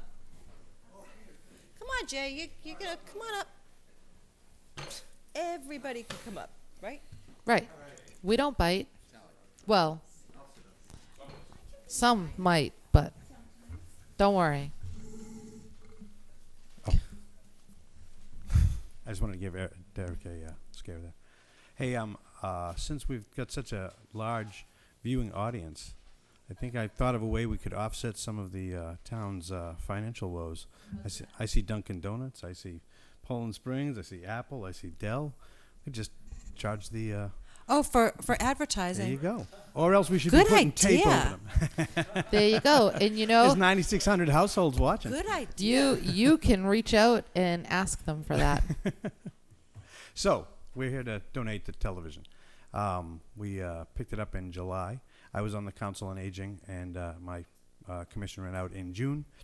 And one of the last things I did was I realized that we were giving $30,000 or so to the schools, and I thought, well, why don't we give something to the other end of life as well? So, and I heard that they have no, Wow. they have no cable downstairs. And that kind of, considering the head end is actually about 12 feet away from the room where they watch TV, we ought to remedy that. So, You're providing the cable? Excuse me? What do you mean they didn't have cable? There's no cable downstairs. Downstairs, the council on aging, the people that come in for the day have no cable. All they do is they have DVDs and videotape down there. There's no cable down there. So, but we can get it. That's what I'm saying. The head end is only that's 12 where I feet was away. heading. It's only 12 feet away. There's no excuse to not have cable down there. So we are actually going to see to it that one way or the other that we get the cable strung down there. But as far as the mounting of the television is concerned, you're going to have to take care of that. We'll get the mount, but one of the town employees should put the mount up. We shouldn't do that. I understand. And same thing for a plug nearby. You'll need to get an electrician to put a plug nearby the wall. The Council on Aging has chosen the big yellow room downstairs to put the TV up on the big blank wall there. So we now will donate it to you And the only string attached is that it remains with the Council on Aging until they don't want it anymore. Okay, whose turn is it? Mr. Slavin, I believe it's your turn to go first. Yeah. No, you go first twice, right? Because Mr. Titlebaum stole one of your turns. This is a donation that the title and property stays with the WCTV and it's on loan to the Council on Aging? Nope, it's donated directly to Okay, the because selectmen for use with the Council on Aging. But the only reason I'm asking is you added a couple of pieces at the end of your discussion. What was that? You said that if they no longer, as long as they keep using it and stuff, you had some terms. No, that no, no, went no, with it. no. It belongs to the Council on Aging Okay. ultimately. We don't want it back if the Council on Aging decides to So not you've use it. you've written up a donation form with a dollar value and turned it into the We town will do whatever you administrator. need us to do to make that happen. Hey. We just want to make sure that it gets used by the Council on Aging. Not a problem. I just want to make up sure to the we prime do it of right. its life. Derek, you have paperwork on this yet? No, it's just being brought forth on this. We want to make sure this is something that the board wants. Okay. It's not a problem. Just make sure we get the paperwork as well. So it's Okay. all covered that way. Yeah. All right. Thank I'll you. talk to Derek about it. Mrs. We'll Mrs. see get it each worked other out. on Friday. So. Right, exactly. Mrs. Begley? My question, I'm glad Rich is here today. Attorney Bowen, can I make a motion to accept the donation for, and the value to be determined? Well, I think we can actually give you a dollar value if you want I- that. Yeah, I don't think we need a dollar value on. Yeah, I don't know. Yeah, we just did. We accept the donation, and if I'm hearing correctly, the intention is that the donation belong to the Council on Aging until such time the Council on Aging decides that they wish to dispose of the item. Correct. So, Well, it will belong to the town of Wareham. well, belong right, Right, but belongs to it's the for town of use Wareham. by the Council on Aging until such Careful time. with this stuff. It's getting late. All right, if no one else has any questions, but however. Mr. Titlebaum, we I'd have like to give him a turn. I'd like just one just quick comment. Just thank you for your generosity and thinking of the folks over at the Council on Aging. I had the opportunity to spend some time with them during the luncheon and then cleanup after the Veterans Day ceremonies. And you're right. I think that it didn't really occur to me that there was a blank wall down there. And I think I'm usually there for events, so there's usually that's where the musician, they have something Right. there. It's begging for But a TV. on a daily basis, they do not. Right. So I really appreciate your Right. generosity. So and on thank you behalf very of the much. members and the board, Mhm. it is now yours. Thank you. Mr. Title, I know you're itching. Well, I just wanted to say, notwithstanding your rather stark description of the population to be served by this, I'm there too. Easily said by a non-senior. You know, we may have just lost a good deal of our viewing audience. It's a wonderful thing. You have to have a sense of humor about it. It's a wonderful thing, and it's appreciated by us, and I'm sure it'll be appreciated by the people on the other. Well, how did you put it? The other end of life. The other end of life. There's the Thank coming you. in and there's going out. It's what Careful, happens. that's enough. Yeah, no kidding. He's Wait a minute, just so I digging can get my deeper. foot in my mouth. Hold on a minute. All right, then in that case, I think I'll make a motion for the Board of Selectmen to accept the donation from WCTV, a 55-inch TV for the town of Wareham for the purpose of use for the Council on Aging. Second. Mrs. Begley made a motion. Mr. Titlebaum seconded. Questions, discussions, comments, hearing none. All those in favor? Aye. All those opposed? Oh, I thought you were going to do No, it. I have a question. I said yes. You have a question? No, after. Oh. No. Go ahead. We can Abstained 400. Well, a question, comment, sort of. Mr. Sullivan, can you make arrangements for the installation since WCTV, I'm sure for liability issues, won't have any part of that? Absolutely.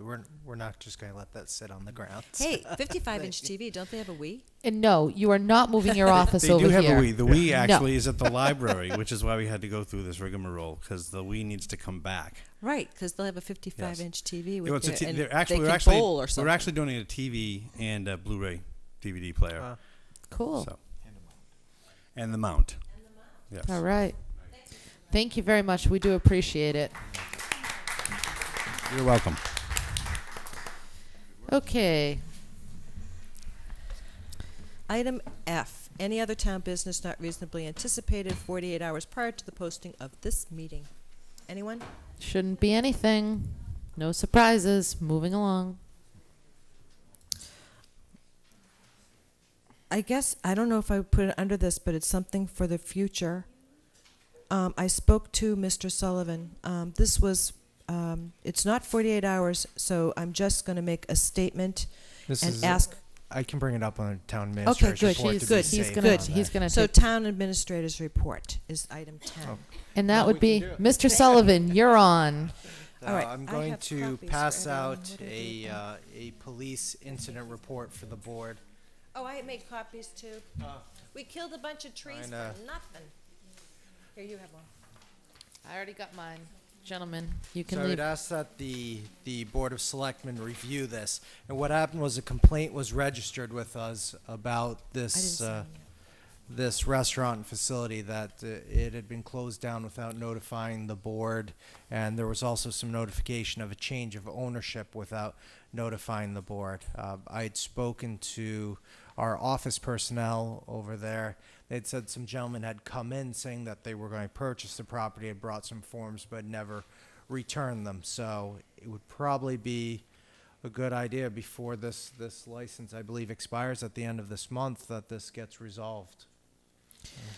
Okay, Mr. Sullivan, thank you very much for your report. I know everybody has something to say, but I am going to ask Attorney Bowen, what can we do with this? Can we schedule and send notice? Can we vote on that this evening? Whereas it did not appear on the agenda, understanding that Mr. Chairman has been out of town. Well,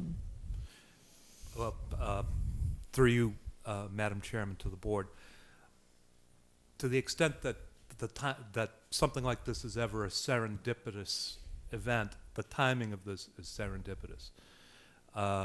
Under Chapter 138, Section 16A, this is the time of year that licensed businesses have to submit renewal applications. And the renewal application for this or any other business has to be filed by November 30th.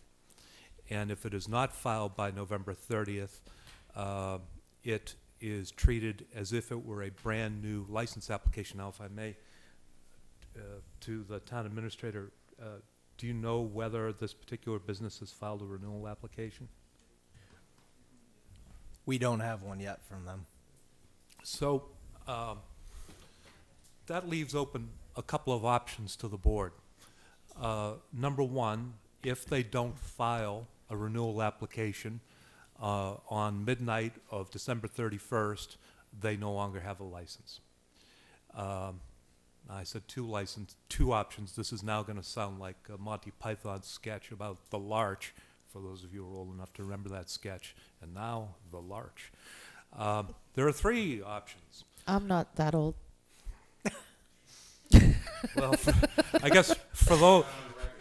So, for those one of us is at to that do end of nothing. life. One is to do One is nothing. do nothing and let them foul up. Second, and if they foul up, they either lose their license at midnight, or if they then foul up by filing late, then you treat their application as if it were a brand new license application. When somebody files for renewal, there's a statutory presumption that they are going to be automatically renewed, which is why you're able to just simply take a blanket vote and renew people without a hearing. The statute says, shall be renewed unless cause is shown. So that statutory presumption goes away if they file after November 30th. So you could, if they do nothing at all, the license goes away. If they file late, you may act on their application, treat it as a brand new license application, hold a hearing just like you would for a brand new license, and they have no presumption of getting that license. The third option is that if they renew timely, or even if they do nothing and you don't want to wait around until December 31st, you could hold a hearing. What I'd suggest is that you would hold a non-renewal hearing if they filed for renewal, You would have to give them a minimum of 2 weeks advance written notice, and then you'd bring them in, have a discussion about why it is that they're closed, why it is that certain things are being said, and so forth. It would be like any other disciplinary hearing. Well, I guess those are the three options.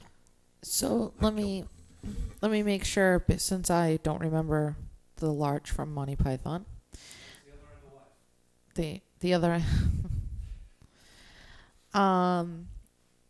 my concern, to be quite frank, is that this establishment has a sign outside that says that it's reopening under new management. And I understand that they can't do it, but the current owner holds 2 licenses in town. And the other establishment also is closed. Some time ago. So, as much as I would prefer to just wait it out till the end of the week, I think that it would behoove the board to at least vote to hold the show cause here. We can always cancel it, right? Oh, yes. Because they could essentially on December 1st open up under new ownership, and we're going to have to shut them down. And we can't do that without a show cause hearing. New ownership. With your permission, Madam Chairman, it's tough when we start to get into hypotheticals about what might happen, but let me just say this.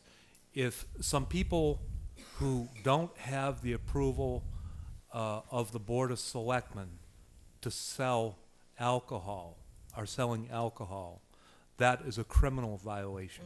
Okay, so then the police can shut them down? Well, like I said, I think that's something that we would have to examine in detail should that occasion arise. But I will say, and for the wide viewership, if any of the licensed establishments happen to be listening, if you sell alcohol without a license, you will go to jail. Okay. So then my suggestion, if the board will indulge me, is that Mr. Sullivan put this on his town administrator report for next week and update us as to whether or not a renewal is filed. And at that point, we can make a decision as to how to proceed. Is that agreeable to everybody? You can shake your heads, you can mumble.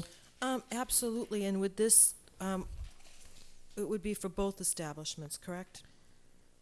What is the status on the other establishment? Do we know?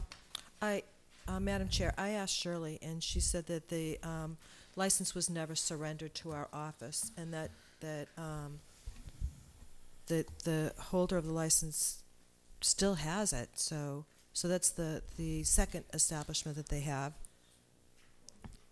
That's a year-round license, correct, Mr. Sullivan? The other establishment is the year-round. Could we get an update on both next week, please?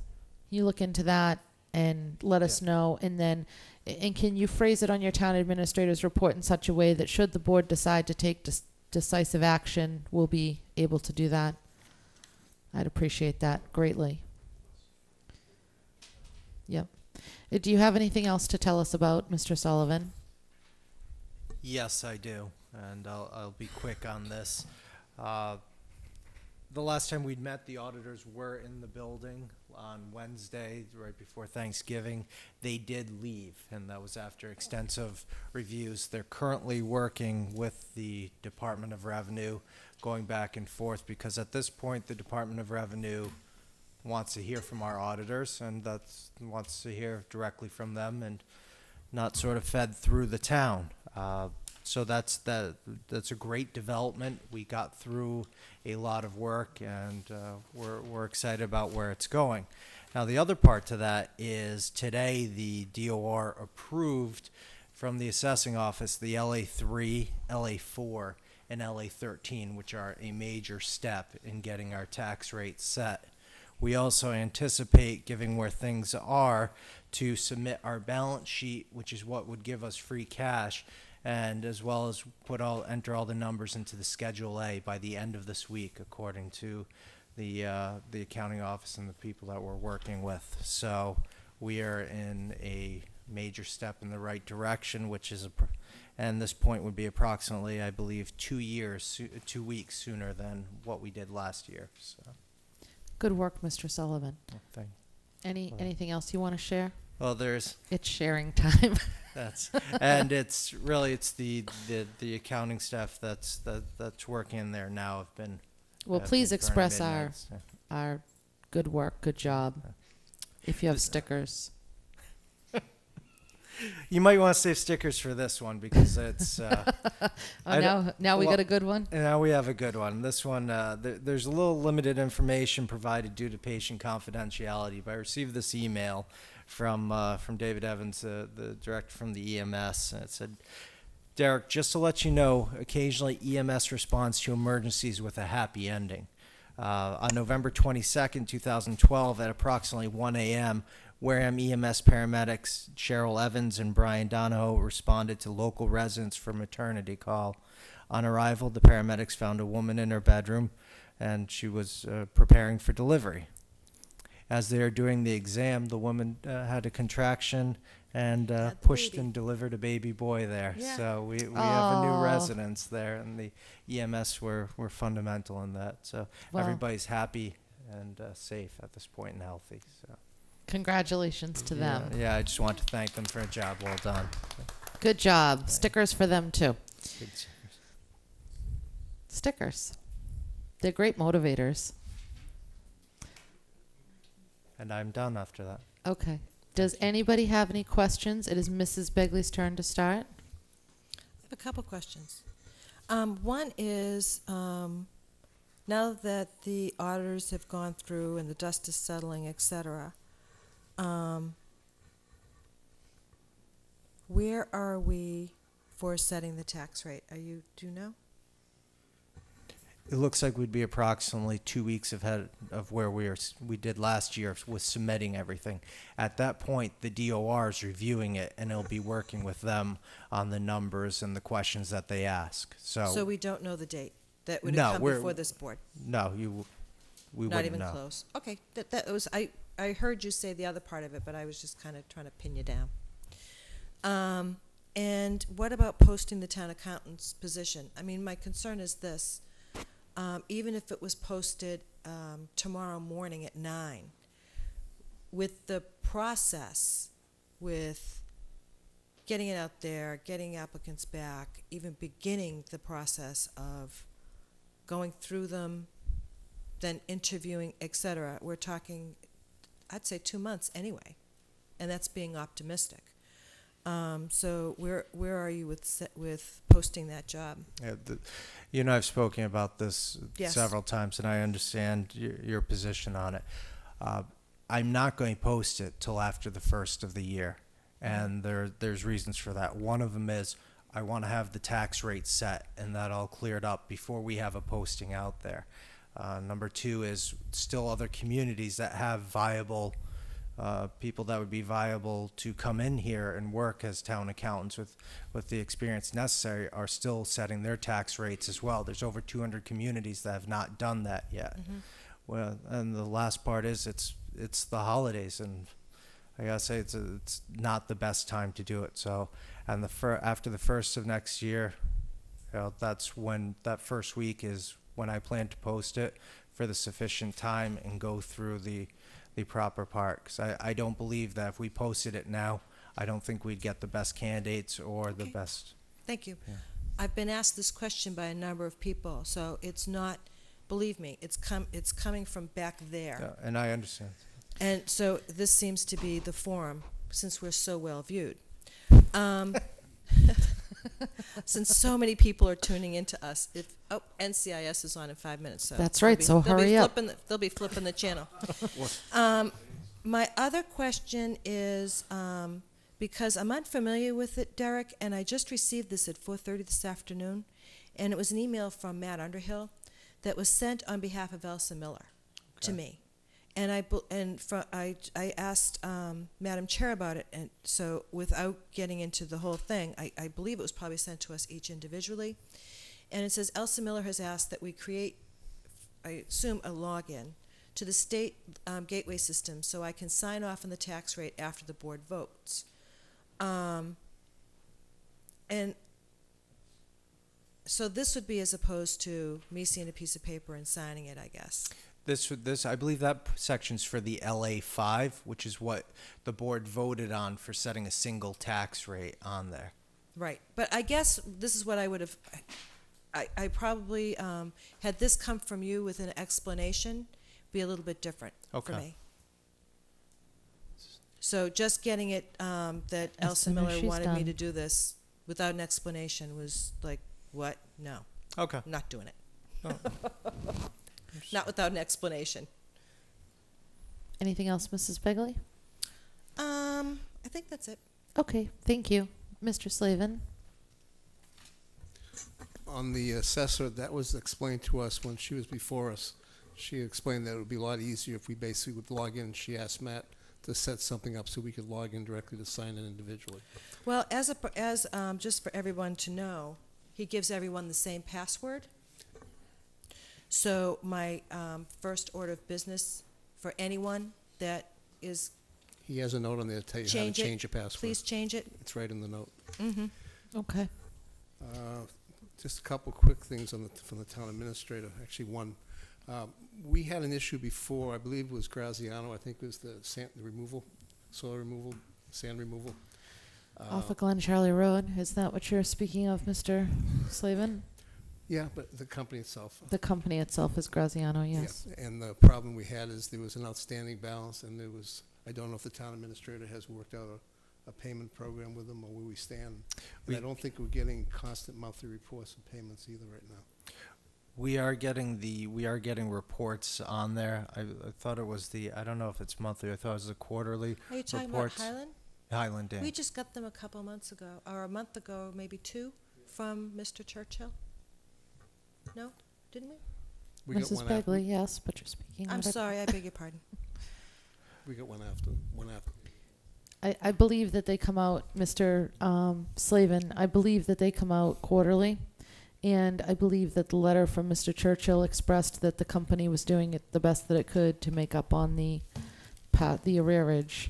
However, Mr. Sullivan, can you look into this and give us an update next week? I don't want us to speak out of turn. No, that's what No, I'm I can asking give you for. their update on it right Actually, now. can you give us an update Next week? in an email Okay. tomorrow? That'd be awesome. That's what I'm asking. That's what you're asking? That's not what you said. No sticker for you. You can have my sticker back. Mr. Teitelbaum? Just to follow up on Selectman Begley's question about the accounting position, this may seem like overkill in terms of asking you about it, but do you have personnel Mr. Teitelbaum? in place? Mr. Teitelbaum? Yes. Please. What? What did you just say? I just said I was following up on her question. Okay, but we're not having a discussion about this. No, it's not a discussion. I'm just So- curious to know whether you have the personnel in place to ensure that the functions in the accounting department are being accomplished between now and the end of the year. Yes, we do have that, and we've taken care of that and made sure that we've got the people in there staffing it properly and getting everything done. Thank you. Any other questions? Okay, thank you very much, Mr. Sullivan, for sharing. Item 11, since we've already done item 10, Madam Chair, is liaison reports. I don't have a liaison report, but I neglected to, this is an announcement. I neglected this under announcements. I know, but I'm sorry, going down the other end. thank you. Go for it. Mr. Teitelbaum? Nothing for tonight. Mr. Slavin? Just as an update on the tax, 0.75 meals tax, it is still sitting in the third reading. This is Gifford's office is working on it. I hope to have some more information next week, but it is in the system. It's gone about 3/4 of the way through. Thank you, Mr. Slavin. Mrs. Begley? Thank you. I neglected to make an announcement, which is kind of important, I guess, that the FinCom and the Board of Selectmen are having a joint meeting tomorrow evening at 6:30 p.m. In this building, but I believe in room, is it 225? I thought we were going to be on TV.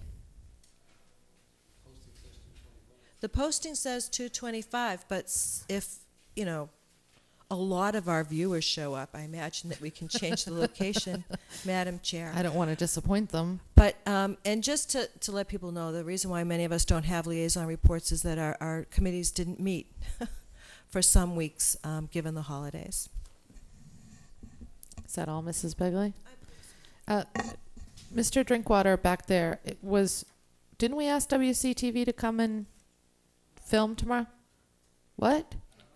Bob might be doing it. Mr. White? Mr. White generally White. films the FinCom, so it may not be live. It may just be... Can you check on that, Mr. Sullivan, and email us in the morning so we all know where we're going? What room with directions? Oh. All Thank right, you. I won't put you on the spot. Here's Mr. Hurd. Mr. Hurd. Thank you very much. This is the first I've heard of it. If we get an email tomorrow, we'll look into it. We do our best to bring the meetings live if we can, but they will be recorded if you request in any event. Well, it may be that Mr. White is planning on filming it so that it's not live.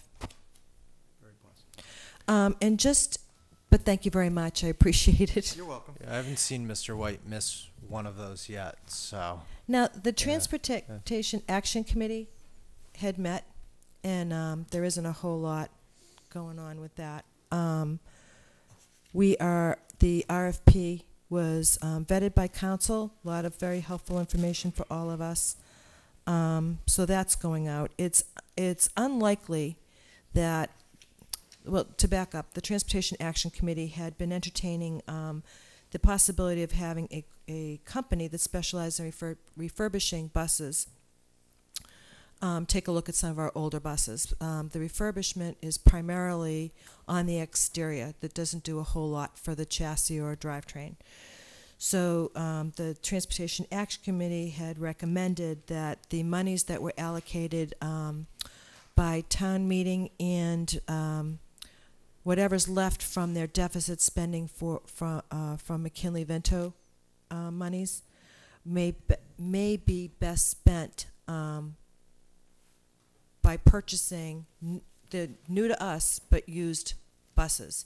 And that's something that Mr. Sullivan and Mr. Tatro and Dr. Rabinovich are kind of going to look into. So the RFP is still going out for 4 levels of service. And they mentioned to me, and I didn't realize that it was a tentative schedule, I believe, but as was voted in town meeting, there's supposed to be a joint committee meeting of the FinCom, the Board of Selectmen, and the school committee. And Dr. Rabinovich mentioned that he thought it was January 23rd. It's usually in January. Right, but he thought that was the tentative date. So that's just to let the listening viewers know and the board, because I didn't know that. I think we got an email. Did we get an email? A while ago. Well, then forget it. Clearly you forgot it. I totally forgot it. So I think that... No sticker. This is a bad time of year to ask anything to stick everybody with all these holidays coming up. And I think that's it for me. Okay. With that being said, I will entertain a motion to adjourn. Mr. Slavin makes the motion. Mr. Teitelbaum seconds. All those in favor? Aye. Opposed? Abstained? 400. Good night. Everybody drive safely in the weather.